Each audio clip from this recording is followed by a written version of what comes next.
Hey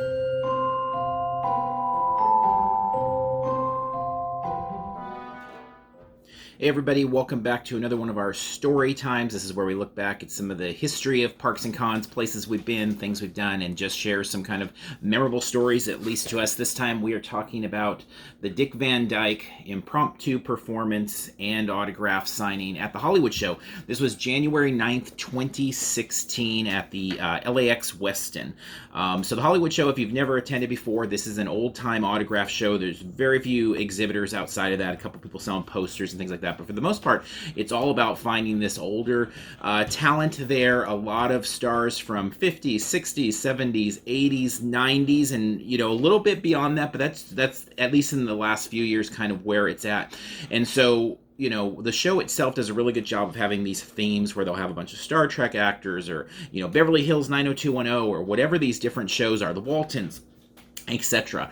And then they also do a good job of having a few members on point or talent on hand, I should say, that really kind of grab and drive people in. So a Stan Lee, for example, has been there, and Dick Van Dyke was that person. Now, for this particular show in January that year, at least it was for me. There's been a lot of reasons I've gone out to the show and gotten autographs, but a lot of times the Hollywood Show, an interesting thing about it is autographs there normally are nowhere near as busy as they are at kind of the traditional Comic Cons where we see some of the same talent sometimes. And also it's usually cheaper. So in this case, we saw Dick Van Dyke about a year and a half before he appeared at Phoenix Comic Con, which he said Phoenix Comic Con when we saw his panel there was the first time he had appeared at like a Comic Con. So in there, his autograph, I want to say it was about $30 or $40 more than what we paid at the Hollywood Show. I want to say we paid like 40 there. It could be 50, but it was something like that. I remember thinking that there was a sizable difference at the time because we did see him at both of those conventions.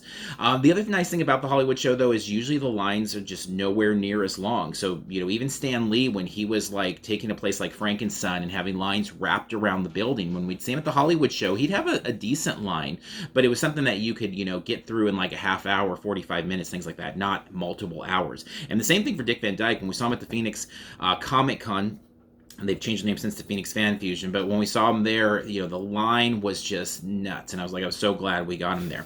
But the real highlight of getting Dick Van Dyke's autograph there was just seeing him perform. Like, he literally would take breaks and do a little performance with his crew there, and they would just break out into song. And so it was so interesting, because I really don't think we've ever seen that. We've seen, talent all the time signing at shows that needs to take a break to go and, get lunch, bathroom breaks, of course, and I'm sure he did as well. But in this case, the only breaks I saw him take was like, okay, we've signed, 15 autographs. Let's take a break and do a song. So here is a little example. Back to the Floor, 2016, January of the year, kicking off our big convention year. Dick Van Dyke just taking a break from signing autographs to sing a little song.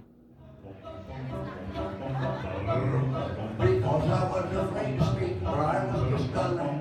My father gave me no treat, told me I was bad. But then one day I learned the word, say we ain't known. The biggest word you ever heard, and supercalifragilistic, even though the sound of it is something quite atrocious.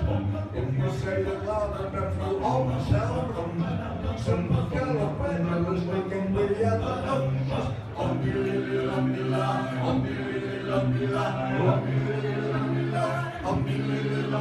He traveled all around the world, everywhere he used this word and all would say there goes a clever For Dukes of Baja, just pass the time of day with me. I'd say me special word and then they're on freedom. People know the sound of it is something quite atrocious. If you say it loud enough, you always sound close. Supercalifragilistic, and we have the notes.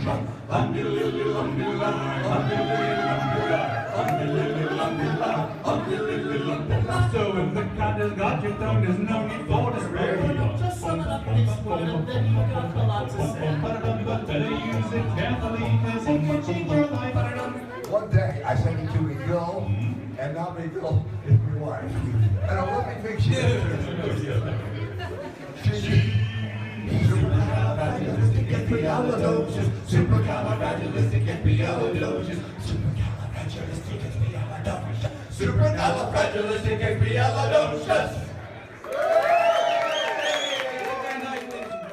So in all the autographs that we've obtained over the years, that is an experience I've never had. Now the actual signing itself, he was super cool and nice and quick. There wasn't any big conversation that went along with it. I don't have any great individualized stories there where, I told him how much, some of his work has meant or anything like that. It was a very quick, kind, want me to sign this? Which picture do you want me to sign? I chose this one. He signed it, said, have a great day. I said, have a great show. Thank you for attending. And that was the end of that. So, the story itself is really about, though, this unique experience of seeing Dick Van Dyke perform in that sort of a setting, which was interesting because then we see him at D23 Expo in 2019, and he's on the stage and again performing, and the house went nuts, and it was awesome, and people were like raving about it for weeks, months afterwards. And I just kept thinking, as cool as that was, I definitely enjoyed seeing him in that small setting where there was just a handful of people, where he was, so close to us there performing a little bit more. It was just a really neat, unique experience. So that's why I love the small shows. As much as we love San Diego Comic-Con and all the big shows, a lot of these small shows offer some of these really unique experiences. Every year when we do our most memorable moments at the end of the year on our podcast, there always ends up being experiences like that make the list, because they're just so unique and just aren't obtainable at some of the larger shows. So I'd be curious if you ever got an autograph from Dick Van Dyke or had experiences with him. Throw it in the comments too, because I am curious, is that like a common thing? Did he perform like that everywhere that he was signing?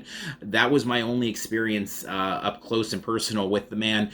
Didn't see him, someone like, again, Stan Lee, we saw him from a distance, I feel like 20, 30 times over the years. So we kind of knew he is. Dick Van Dyke, very unique experience for us because it was our one and only time seeing him sign anywhere. So with that being said, we'll wrap up this story time. Thank you for tuning in. Please like and subscribe. We're putting up as many different types of videos throughout the year, but specifically in this time of year where we're in this lockdown quarantine mode here, we're trying to do some little different things here, and this being one of them is story time. So once the parks open back up, once the conventions open back up, all the videos will be coming back from those spots as well. And we'll see if anything like this lasts. Just depends what people think. So thank you for your support. Thank you for tuning in. We're going to wrap up here. Until next time, we'll see you in line somewhere.